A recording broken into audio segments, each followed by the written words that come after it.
many of us who want to experience life in Europe, well, imagine walking to school along the roads of France, Italy, or Germany. I'm pretty excited at that thought. Well, that dream can become a reality. Filipinos looking for postgraduate studies in Europe can explore opportunities in a virtual fair this weekend. Now, to tell us more about the European Higher Education Fair, with us now is Anna Isabel Sanchez Ruiz. She's the Deputy Head of the European Union Delegation to the Philippines. Good morning, Anna. How are you? Good morning. Or should I say buenos dias? Thank you so much for joining us. Now, since 2012, Anna, this fair has been instrumental in helping Filipino students, educators, and researchers get higher education in Europe. Now, what is the theme of the two-day event, which starts on Friday, actually?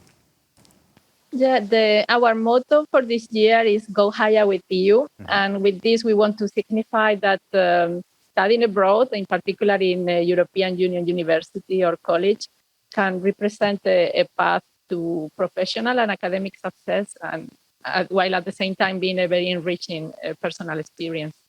Right. It sounds very exciting. This year's fair is actually bigger than ever. You have 140 schools from 13 different EU member states.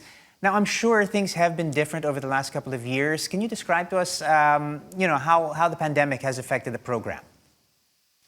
Yeah, with the pandemic, as everything else in life, we had to turn virtual. Mm-hmm. So this is the second year that we do the fair virtually. Mm-hmm. But we are trying to reproduce as much as possible the experience of a physical fair.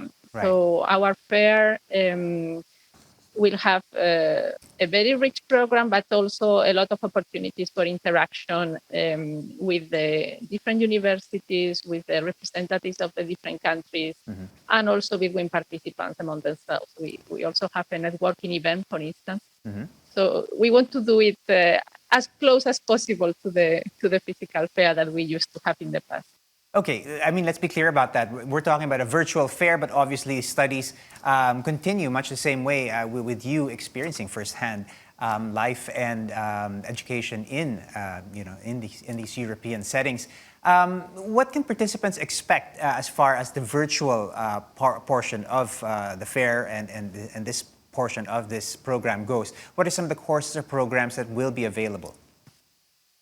Yeah, the purpose is to get participants the opportunity to know everything they need, mm-hmm. before taking the step of applying for a education program in a European Union higher education institution. So they will have country presentations, for example, if they want to know more about how it is to study in Poland or Belgium or Italy, mm-hmm. etc. They will also have some presentations from universities on their programs. They will also have the possibility to access information on all the scholarship opportunities. Mm. And we will also give the opportunity to participants to learn something. We have organized a rich program of webinars on different topics from communication, innovation, tourism, health, technology, international relations, etc. So there is a bit of everything, information and also knowledge. Right. On that subject, Anna, is there any particular area that has seen significant growth or interest maybe from the side of the European education and from the side of the Filipinos who are interested in pursuing studies? Is it in the field of health, perhaps? Is it in the field of technology? I would assume there's a lot of focus on health education at the moment. Is there any particular area which sees a lot of interest and growth right now? Our program is very rich, I said, and we have 140 universities participating. Mm-hmm. They all cover dozens of disciplines, from accounting to zoology. There are programs on any matter. Of course, you have the more traditional human and social sciences like law, philosophy, economics, but you also have programs in natural science, pure and applied, and also engineering, computer science, any topic. Also, even in areas that are less traditional, like culinary arts or performing arts, visual arts, hospitality, tourism, and gerontology.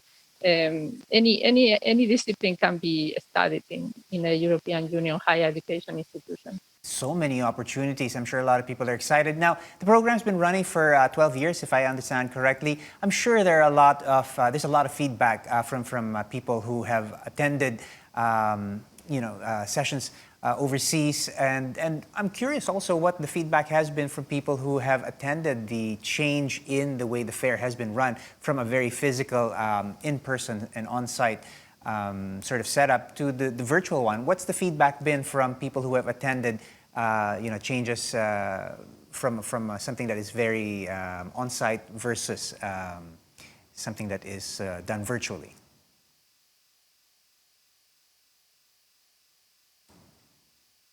Anna, are you there?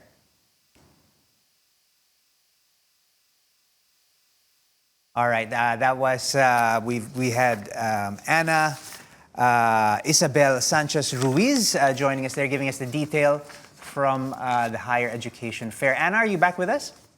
Yep. Sorry, Okay. I don't know Right. what happened with my Bit of a connection. technical issue there. Now, I wanted to find out if there was any feedback from people who have attended, and how would you compare the experience being at the fair in person versus attending it virtually? Surely there are pros and cons. Yeah, with the virtual format, we have reached out to more people in the past, over almost 9,000 participants last year. So I think this makes things easier for people to participate from any corner of the country, from their homes. Right. And I think what is most telling is the number of Filipino students that have benefited from a scholarship from the European Union Erasmus program over the last years. It has been 600 students. So I think this fair is good to let Filipino students know what they can do in the European Union in terms of academic success. All right, and on that subject, we understand, you're touching on it already. There will be a series of webinars and opportunities for research grants so that people can know what they're in for. Can you tell us a little bit more about that? We have programs, scholarship programs for graduate and postgraduate studies. It's the, I think, already well-known Erasmus program. We just sent off 65 students this year. At the end of August, they left to initiate their program in the European Union. But also we have programs for researchers like Horizon, Marie Curie.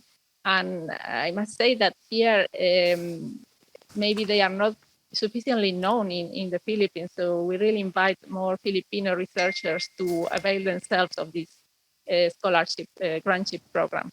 All right, I wouldn't mind doing a little bit of research myself. Finally, who can participate in the event? Who is qualified and how can they take part?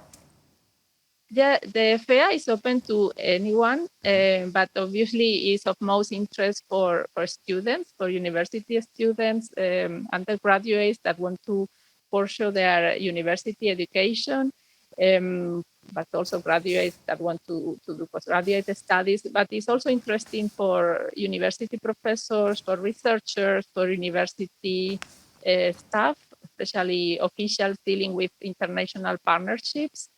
For instance, and also professional associations of anyone that can be interested on these topics. Fantastic stuff. Again, the European Higher Education Fair happens this coming Friday and Saturday. It runs for 2 days. Thank you so much, Anna, for being with us right here on New Day.